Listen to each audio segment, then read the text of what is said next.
Hier is jou Orania nuus van die afgelope 2 weke. Welkom by Orania Aktueel. Die Umkhonto weSizwe party het onlangs 'n privaatlid wetsontwerp in die Staatskoerant laat publiseer wat daarop gemik is om artikel 235 van die Suid-Afrikaanse grondwet te skrap. Dit is natuurlik die artikel wat Afrikaners die reg tot selfbeskikking gee. Die Orania beweging het sterk hierop reageer en gesê dat dit onaanvaarbaar is en 'n aanval op die oorgangsooreenkomste van die 1990s is. Die Orania beweging nooi ook ondersteuners om die Orania reaksiebrief af te laai en self na die spreker van die nasionale vergadering te stuur, soveel so dat die kantore oorweldig word met die hoeveelheid steun vir artikel 235 en Afrikaner selfbeskikking. Orania beweging se lede naweek 'n groot sukses. Die 38ste lede naweek van die Orania beweging het van 27 tot 29 Maart plaasgevind en is beskryf as 'n groot sukses. Lede van reg oor die land het in Orania byeengekom en saamgekuier onder die tema die ekonomie van vryheid. Die naweek het die jaarlikse strategiese vergaderings, finansiële ontledings en gesprekke met ekonome, entrepreneurs en akademici ingesluit. Saam met sosiale geleenthede is daar lekker gekuier en geskenke soos Orania vla aan lede uitgedeel. Die lede van die Orania beweging is direkte bydraers wat 'n reuse invloed op die ontwikkeling en rigting van die Orania beweging het. Die Orania beweging span het hulle dank teenoor elke lid uitgespreek.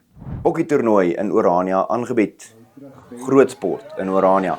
Die 2026 bokkie toernooi het van 4 tot 6 April in Orania plaasgevind.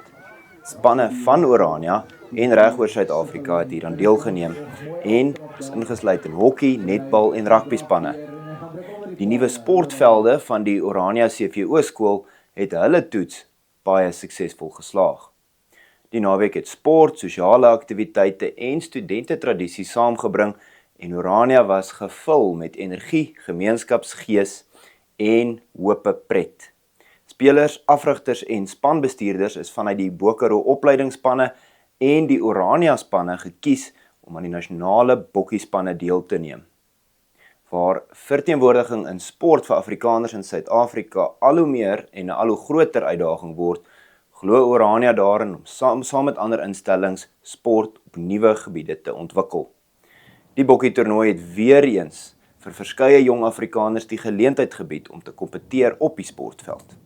Die nuwe U-reeks Oras word binnekort bekendgestel. Oraniërs sien uit na die bekendstelling van die nuwe U-reeks Oras, wat op Vrydag 10 April in Orania se gemeenskapsaal bekendgestel sal word.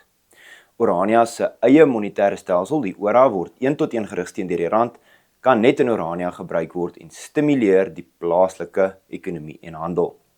Oraniërs dryf handel met gewone rande en bankkaarte ook, maar daar is spesiale voordele spesifiek aan die ORA gekoppel.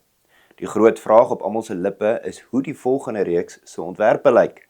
Tony Correa, die voorsitter van die Orania Sakekamer, het die volgende leidraad met betrekking tot vanjaar se tema gegee. Om te weet waarheen ons op pad is, moet ons weet waar ons vandaan kom. Die U-reeks se tema is gekies om ons mense te inspireer vir die toekoms.